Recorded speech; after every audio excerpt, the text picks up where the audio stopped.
तो आज का ब्लॉग थोड़ा डेंजर होने वाला है क्योंकि हम लोग को पता नहीं था कि नदियों में भी कुछ ऐसा होता है और इतनी खतरनाक लहरों का सामना करते हुए हम लोग जा रहे थे और आज हमारी नाव डूबने से बाल बाल बची।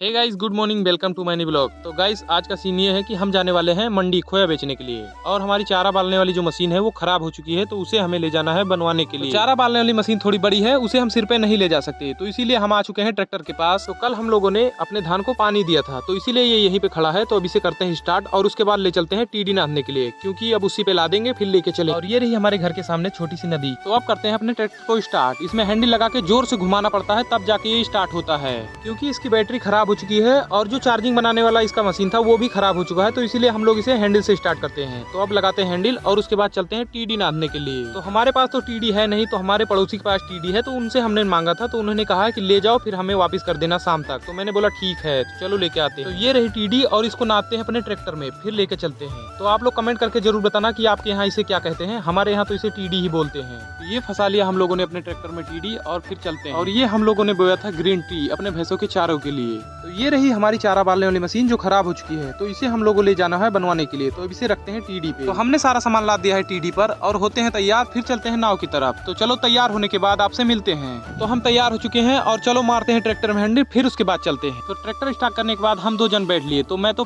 कई बार जा चुका हूँ मंडी खोया बेचने के लिए और ये पहली बार जा रहा है, तो इसीलिए बहुत ज्यादा हंस रहा है। और ये रही हमारी फुरफुरी नगर की आधी टीम। तो आधी और आपको मिलेगी नाव के पास और आधी यहीं पे मिल गई, तो इनको भी बैठाते हैं और फिर लेके चलते हैं। तो कुछ दूर और आगे आने के बाद हमें मिले हमारे प्रधान जी, जो ले जाने वाले थे अपना गेहूं पिसाने के लिए। इन्होंने भी अपना गेहूं हमारे टीडी पे रख लिया और ये हम लोग पहुंच चुके हैं नाव के पास। और ये हमारी टीडी पे जितना सामान रखा हुआ है इसे सब रखते हैं जल्दी से नाव पर और फिर चलते हैं। सारा सामान रख लिया है हम लोगों ने नाव पर। अब नाव को देते हैं धक्का पानी में जाने के लिए। नाव को धक्का देने के बाद हमारी पूरी फुरफुरी नगर की टीम बैठ ली नाव पर और चलने लगी हमारी नाव। और हमारे प्रधान जी आगे बैठे हुए थे, जो हम लोग को देख रहे थे और हम लोग देख रहे थे लहरों को, क्योंकि हवा बहुत ज्यादा तेज चल रही थी, तो इसलिए बड़ी बड़ी लहरें उठ रही थी नदी में। और ये अभी छोटी छोटी लहरें उठ रही हैं और हम लोग को क्या पता था कि उधर से आने के बाद हम लोग का और हमारी नाव का क्या हाल होगा। मुझे तो अभी से डाउट होने लगा था कुछ तो गड़बड़ है, क्योंकि इतनी बड़ी लहरें कैमरे में छोटी दिख रही हैं, लेकिन ये वास्तव में बहुत बड़ी बड़ी लहरें हैं।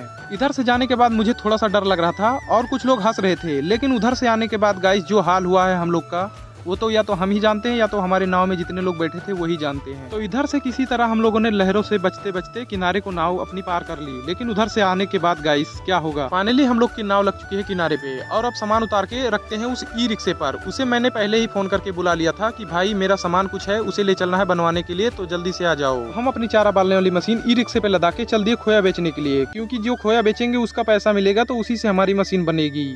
खोया बेचने के बाद हम गिनने लगे पैसे और पैसे गिनने के बाद जेब में रख लिए और उसके बाद चल दिए जहाँ पे हमारी मशीन बनेगी उस दुकान पे। जैसे ही सड़क पे निकला तो मैंने सामने ही देखा कि ये जा रहा है ई रिक्शा, जिसपे मैंने अपने चारा बालने वाली मशीन लदा रखी है। तो कुछ सामान ऊपर रखा हुआ है, कुछ नीचे रखा हुआ है। तो हम पहुंच चुके हैं मिस्त्री की दुकान पे, यहीं पे बनेगी हमारी चारा मशीन। तो इसे उतार कर रखते हैं नीचे। तो मशीन को दे दिया है बनने के लिए और उसका कुछ सामान टूटा हुआ था जो बनेगा नहीं, नया ही लगेगा। तो यही बगल में दुकान है, तो चलो लेके आते हैं। तो हम पहुंच चुके हैं उस दुकान पे जहाँ पे चारा बालने वाली मशीन का सारा सामान मिलता है। तो सामान अपना लेते हैं और उसके बाद चलते हैं। तो हमारी चारा बालने वाली मशीन काफी पुरानी है, तो इसलिए उसके पार्ट जल्दी मिलते नहीं है। बहुत देर ढूंढने के बाद एक ही पीस मिला हुआ है, ये हमको पड़ा 400 रुपए का। और इन बूढ़े दादा से कहा कि कुछ पैसे कम ले लो, लेकिन एक पीस होने के कारण ये भी भाव खा रहे थे। बोले नहीं, मुझे पूरे ही पैसे चाहिए। तो मुझे पूरे पैसे देने पड़े, क्योंकि इसका सामान जल्दी कहीं मिलता नहीं। सामान लेने के बाद हम लोग चल दिए दुकान की तरफ। तो ये मिल गया मुझे रास्ते में मेरा दोस्त, तो इसे भी बैठा लिया, क्योंकि इसको लेना था सौर ऊर्जा। हमारे गाँव में सबके पास सौर ऊर्जा है, क्योंकि गाँव में लाइट रहती नहीं। तो हम पहुंच चुके हैं दुकान पे और ये रहा सौर ऊर्जा, इसी को हम लोग पसंद कर रहे हैं। ये 100 वाट का है, तो इसे ले चलते हैं, क्योंकि बरसात का टाइम है और रात में सांप वगैरह ज्यादा निकलते हैं, तो कुछ लाइट रहना जरूरी है। तो इसीलिए हम लोग सौर ऊर्जा ले लेते हैं और एक बैटरी भी है इनके पास, तो उससे काम चल जाएगा।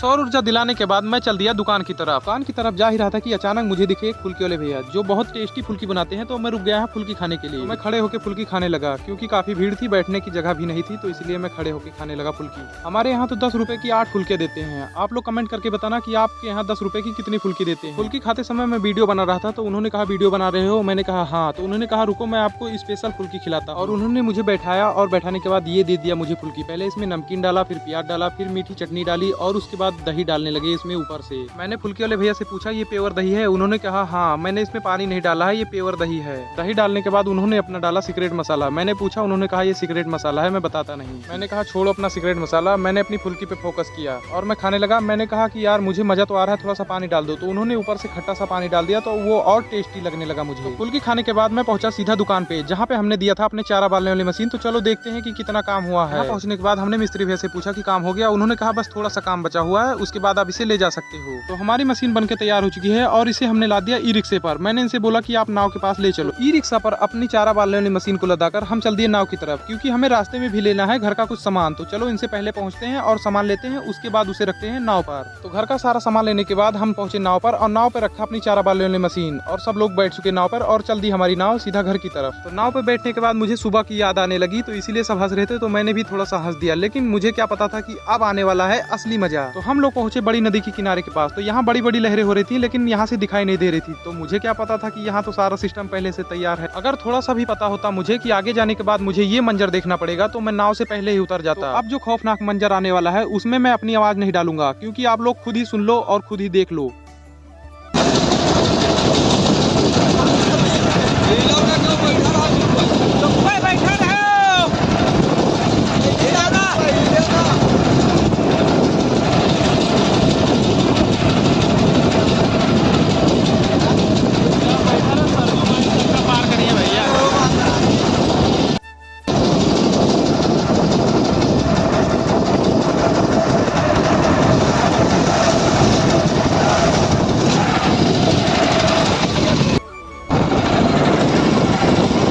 तेज हवा चलने के बाद फिर भी हम लोगों को पसीने हो रहे थे, क्योंकि लग रहा था कि इस बार तो हम लोग बचेंगे नहीं। हमें तो ऐसा लग रहा था कि पूरा पानी हमारी नाव में आ जाएगा।